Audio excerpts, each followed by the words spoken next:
وقتی از سفر میگیم یاد چمدون بار بندیل میافتیم، اما هر سفری مقصد میخواد، بلد راه میخواد و یه وسیله برای رسیدن. من از نینا، خوشقلب ترین زن دنیا، ممنونم که بلد راه من شد. من از رنگ ها و ابزارها ممنونم که وسیله حرکتم شدند.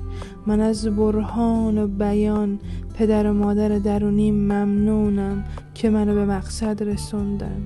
مقصد من هیچ چیز جز خود من نبود. به خودم رسیدم، خودم رو در آغوش خودم دیدم، راه قلبم رو برای عبور کردن، برای گذشت، برای بخشش باز کردم. اگه به هم بگن بزرگترین دستاورد چیه از این سفر قهرمانی، میگم من امروز آرومتر قدم بر میدارم و عمیق‌تر میبینم.